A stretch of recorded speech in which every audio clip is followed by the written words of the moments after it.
मुंबई में हनुमान चालीसा पाठ के विवाद में सांसद नवनीत राणा और विधायक रवि राणा को जेल भेज दिया गया।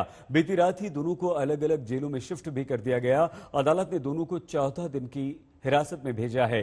इन पर पुलिस ने राजद्रोह का केस भी दर्ज किया है।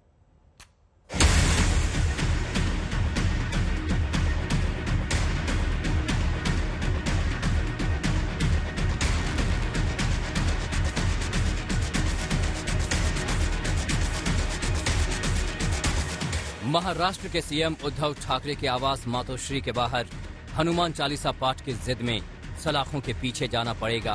सांसद नवनीत राणा और उनके विधायक पति रवि राणा ने शायद ही कभी सोचा होगा। मातोश्री के बाहर चालीसा पाठ को लेकर संग्राम छिड़ा तो गिरफ्तारी हुई और अब 6 मई तक न्यायिक हिरासत। कोर्ट के आदेश के बाद निर्दलीय सांसद नवनीत राणा को देर रात पुलिस ने बाइक खला जेल पहुंचा दिया।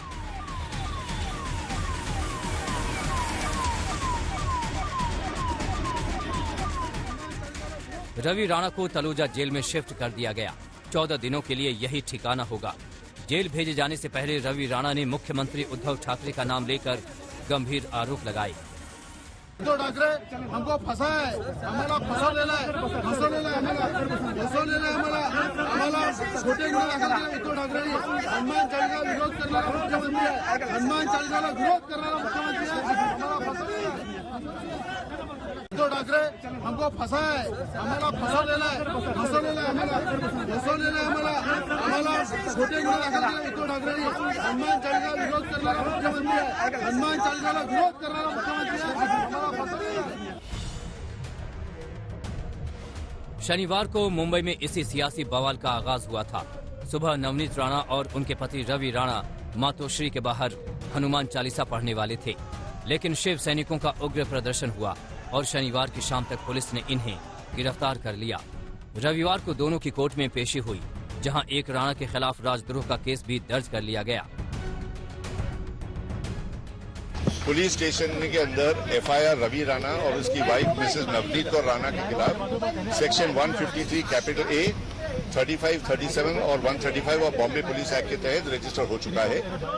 उनको अरेस्ट फॉर्म भर के अरेस्ट कर लिया गया है। ऑफेंस जो है वो बेलेबल ऑफेंस है, लेकिन मेरे क्लाइंट्स का बोलना यह है कि अरेस्ट जो है वो गैर कानूनी है, इलीगल है, अनकॉन्स्टिट्यूशनल है।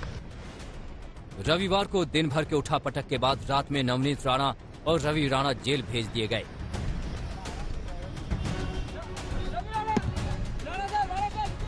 इससे पहले बांद्रा हॉलिडे कोर्ट में नवनीत राणा और रवि राणा की पेशी हुई। दोनों तरफ से अपनी अपनी दलीलें दी गई। सरकारी वकील ने कहा कि पूरे मामले में राजद्रोह का केस भी बनता है। राणा दंपत्ति ने शिव सैनिकों को भड़काने का काम किया है, जिसकी वजह से कानून व्यवस्था बिगड़ी। जवाब में बचाव पक्ष के वकील ने कहा कि जब दंपत्ति ने कह दिया था कि वे हनुमान चालीसा के लिए मातोश्री नहीं जा रहे हैं, फिर उनकी गिरफ्तारी क्यों हुई? गिरफ्तारी अवैध है। लेकिन असली विवाद नवनीत राणा पर देशद्रोह की धारा लगाए जाने से खड़ा हुआ है। इस पर बीजेपी खुलकर नवनीत के साथ आ गई है। आम्ही पूर्ण आता या ठिकाणी म्हणतो, जय हनुमान ज्ञान गुरुसागर, जय कपीसती लोक उजागर, रामदूत अतुलित बलधाम, अंजनी पुत्र पवन सुत नामा, महावीर विक्रम बजरंगी, कुमति निवार स्मृति के संगी, कंचन बरन विराज सुबेसा, कानन कुंडल कुंचित केसा, हाथे ध्वज बजा विराजे, कांधे मुंज जनेऊ साजे, संकट सुवर्ण केसरी नंदन, तेज प्रताप महाजगवंदन, विद्यावान गुणी चातुर, राम काज करिबे कातुर, पूर्ण म्हणून लावांश। लाउड स्पीकर विवाद में एमएनएस के राज ठाकरे ने जब पूरे महाराष्ट्र में हनुमान चालीसा पाठ का आह्वान किया था, तो ये नवनीत राणा ही थीं जो अमरावती में सबसे पहले हनुमान चालीसा के लिए बैठी थी। लेकिन ज्यादा से ज्यादा सियासी बढ़त लेने की कोशिश ने उन्हें सलाखों में पहुंचा दिया। विद्या और साहिल जोशी के साथ फारस दामा, मुंबई आज तक। और इस पूरे विवाद पर विपक्ष क्या कहता है, देखिए। कि ये स्टेट स्पॉन्सर्ड हुलिगिज्म है और मुख्यमंत्री उद्धव ठाकरे का इसको पूरी तरह से सपोर्ट है। मुख्यमंत्री का रिश्तेदार जब भी सड़कों पे उतर के इस तरीके का तमाशा करता है हमने हमेशा देखा है, हमारा घर हो अन्य किसी की भी घर के ऊपर जब भी शिवसैनिक अटैक करते हैं तब उनको बुला बुला के मुख्यमंत्री उनका ऑनर करते हैं। तो ये मुख्यमंत्री का स्पॉन्सर्ड इस तरीके के सारे अटैक्स है, वो अभी तक हर बार प्रूव हो चुका है। तो फडणवीस जी भी कह रहे हैं कि टिट फॉर टैट करेंगे, अगर आप ऐसे स्ट्रगल चाहते तो हम ऐसे ही करेंगे। करना ही पड़ेगा ना, अगर पुलिस को इस्तेमाल करके अगर हम पे अटैक करते रहेंगे तो हम क्यों चुप बैठेंगे। ये लाउडस्पीकर का मुद्दा इतने सालों तक नहीं था, अचानक से ये उठकर कैसे आ रहा है और लोग सुप्रीम कोर्ट जजमेंट स्टेट कर रहे हो, साइट कर रहे हैं। अभी रमजान में क्यों शुरू कर दिया? रमजान का महीना है, बस आपने शुरू कर दिया। ये तो सब पब्लिक देख रही है और आज सरकार इसका संज्ञान लेगी और जो भी उचित कार्रवाई करेगी। सर, तो आपको लगता है कहीं ना कहीं ये एक तरीके का टारगेटिंग है सर? ये मुस्लिम्स को तो पूरे देश में टारगेट किया जा रहा है, आपको हमको सबको मालूम है, दिख भी रहा है। 6-7 राज्य के अंदर अगर आप देखेंगे तो किस तरह से मुसलमानों को कहीं व्यवसाय पे इफेक्ट हो रहा है, तो कहीं हिजाब के नाम पे हो रहा है। तो दिल्ली के अंदर जहांगीरपुरी में आपने देखा कि कम्युनिटी के इतने सारे घरों को, झुग्गियों, व्यवसाय को बिना नोटिस के तोड़ दिया। खरगोन में देख लीजिए आप क्या हालत है। तो एक विजिलेंट जस्टिस चल रहा है और एक कम्युनिटी को टारगेट किया जा रहा है, तो ये अच्छा मैसेज नहीं जाता बाहर में। मेन डिस्कशन ये था कि लाउड स्पीकर्स का डेसिबल लेवल क्या होना चाहिए। ऑलमोस्ट सारी पार्टियों का एक ही मत था कि जो सुप्रीम कोर्ट के ऑर्डर हैं, और हमारा भी वही था, उसकी बिल्कुल वो एनफोर्स किया जाना चाहिए।